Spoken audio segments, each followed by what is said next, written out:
الله يكرمك، شكرًا لك. أبي طالب الختام عندك. بارك الله فيك أخي الكريم. أولا أريد أن أشكرك شخصيا أخ أسعد، لأنك والله لقد ساهمت، وأنت طبعا كل الخيرين الذين يعني أنت الآن ساهمت في كشف كثير من الأمور، في تذويب كثير من الجليد حتى بين الشعبين المغربي والموريتاني، لأن ما شاء الله يعني في الحضور سيفهمون كثير من المعلومات التي تبين ما يرون حقائق من الحقائق.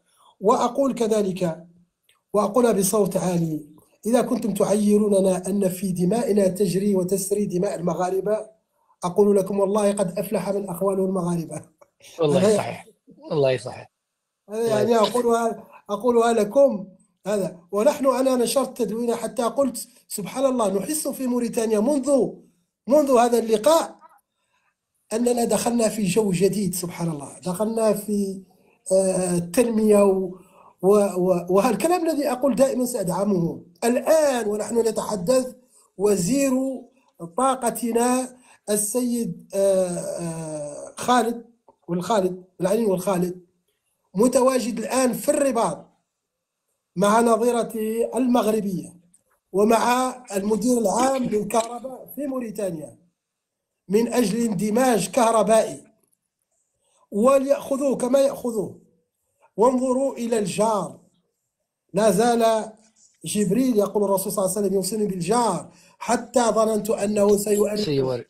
أنت تقطعون عقد الكهرباء مع المغرب، ونحن سنقوم باندماج الكهرباء مع المغرب.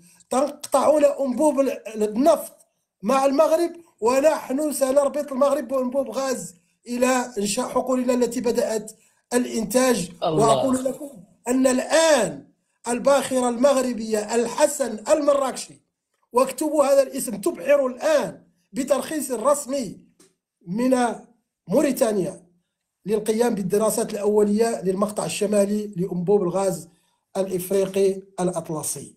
هذه هي الحقائق، وهذا ما نقوله لكم. فعلا الأخ أسعد اتصل بي فيما يخص هذا البرنامج، وهذا الموضوع مهم، وذكر شيء وهو أقولها أيضا رجل فطن، لأنه كما قال ليس بسيط أن تفهم ماذا يجري. وموريتانيا عندها خصوصية، هي أنها لا أقول غامضة، ولكن صعب الوصول إلى محتواها وعمقها. يعني وهو قد فهم وأتى باللب أن موريتانيا مرت من مرحلة حقيقية، وكانت نقطة الانطلاق هو هذا اللقاء. نحن الآن خرجنا في تلك المعادلة التي كانت تعوقنا وتخنقنا شيئا ما.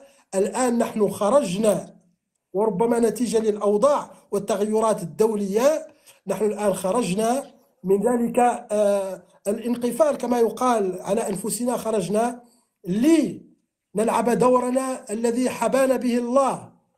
وقال هذا الملك على لسان لوزير خارجيته أنه يعتبر أن موريتانيا هي حجر الزاوية في جميع المشاريع الإقليمية التي أطلقت المملكة المغربية. ونحن أقولها هنا مصممون على إعادة ترميم هذا الخط التاريخي الجغرافي الثقافي الروحاني، وهو خط الرباط نواكشوط دكار.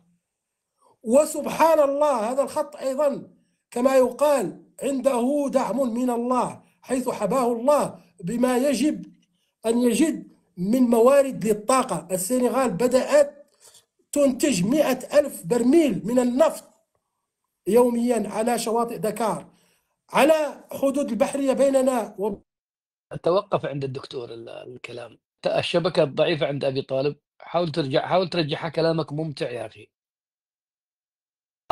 سقط أبي طالب، والله كانت مداخلته ممتعة للغاية للأسف.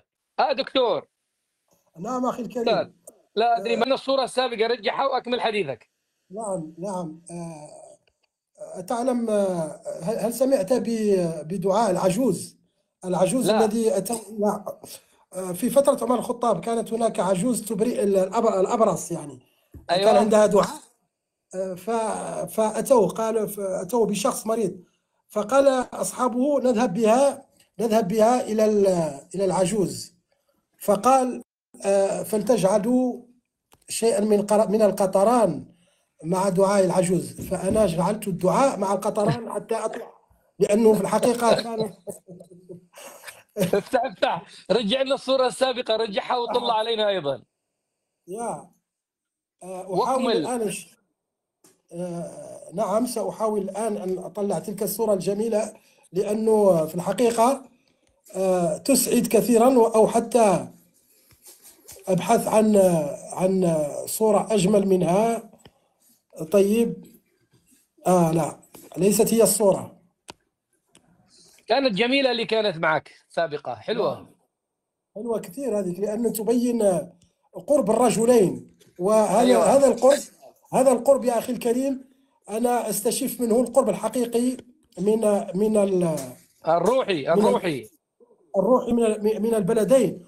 وحتى يا أخي الكريم، لأنه شوف، لو لاحظت في نقاشنا مع إخوتنا الجديد يعيرون دائما أن المغرب تأخر بالاعتراف بموريتانيا، ويعيرون به. يا أخي الكريم، هذه الصورة، شوف هذه الراية الموريتانية والمغربية لديها أكثر من دلالة، وهذا وين الصورة؟ الدلالة ما في التي، صورة. لا أنا أراها، الصورة لا لا، اللي ورائي. ما عندنا والو، لا بتظهر لا صورتك ولا صورة وراءك. لا حول ولا قوة إلا بالله. إذا هم والله يرون من حيث لا نراهم يعني. لا، ما في طالع والو للأسف، ما طلع شيء للأسف الشديد. إذا أكمل الكلام، أكمل الكلام. إذا فعلا يا أخي الكريم، ما قلته هو أن هذه العلاقات المغربية الموريتانية خرجت الآن إلى النور، ويبدو أن الحكومة الموريتانية مصممة اليوم على لعب دورها كما قلت في المنطقة، وهي همزة وصل حقيقية، وهي كذلك حجر الزاوية في كل المشاريع الإقليمية التي يعني أطلقتها المملكة المغربية على لسان ملكها الهمام أقول. وما يمكن أن أقول، لأن اليوم هناك تقييم يجب أن نقوم به، هو مسيرة أيضا هذا الملك الذي لاحظنا أن أنا بعد شخصيا اللي أتابع يعني منذ توليه الملك جوية 1999، رأيت كيف أن الرجال هي التي تحمل شعوبها وبلدانها إلى التطور. الرجل بنى، نفيد به جيراننا، سنفعل، لكن لا تستهدفنا أي جهة، لأننا أردنا أن نقوم بمصالحنا الاستراتيجية.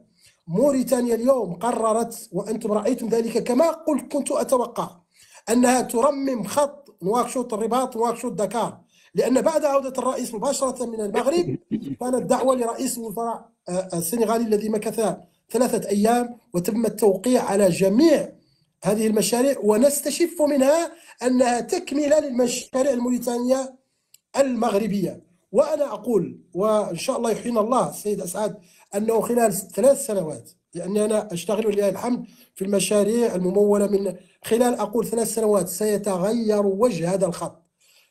المغرب وموريتانيا والسنغال هناك تكامل واندماج ستكون نتائجه هائلة، وليس لدينا مركب نقص أن نقول أن القطار تقوده المملكة المغربية، لأنها حققت فعلا على الأرض نتائج ملموسة. وأنت زرت الأقاليم الجنوبية المملكة المغربية التي يعني مرت إدارتها تباعا، وادي الذهب، ساقي الحمراء 75 ووادي الذهب 1979، وأنت رأيت البنى التحتية والمرافق السياحية في الداخل وفي العيون وفي المدن الأخرى.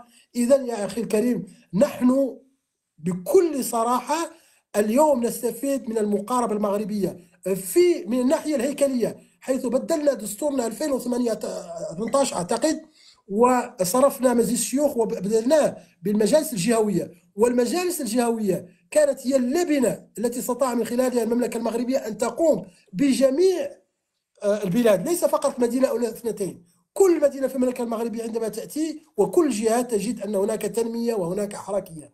اليوم نحن في موريتانيا أيضا أقمنا هذه الجهات. اليوم نحن نريد أن نستفيد من تطور البنى التحتية الذي وقع في المملكة المغربية، وأنت ترى حتى هناك سيارات التاكسي الآن التي تذهب من القرقرات إلى الداخل والعيون يسموها تاكسيات البيض، وحتى البعض يقول لها تاكسيات محمد السادس. الموريتانيون الأسبوع الماضي أعلنوا أنهم سيسحبوا جميع السيارات في العاصمة نواكشوط ويبدو لها بسيارات كذلك جديدة. فهنا نحن نستفيد من تجارب المقاربة التي نرى في محيطنا أنها نجحت، وهي المقاربة المغربية. طبعا هذا الكلام يزعف البعض ويثير حفيظته ويتهمنا بطوابير وبكذا وكذا. نحن لو كنا نزعج بلدنا أو كنا نعمل ضد مصالحه أو شيء لما كنا هنا جالسين نعمل، وخاصة أننا قوتنا وعملنا في إطار الدولة الرسمية الموريتانية. أنا أشتغل لمشاريع للدولة الموريتانية، لا أشتغل يعني في مجال الخصوصي أو شيء من هذا القبيل. وحققنا نتائج ما شاء الله كبيرة، ونطمح غدا إلى بإذن الله تعالى أن يتم هذه البنية التحتية ونرى هذا الخط يرمم. أن تذهب يا أخي الكريم، أن تأتي ربما بريطانيا فرنسا إسبانيا وتدخل في المغرب من طنجة وتأتينا في القرقارات ونتلقاو لك في القرقارات ونوصلوا إلى نوادي ونواكشوط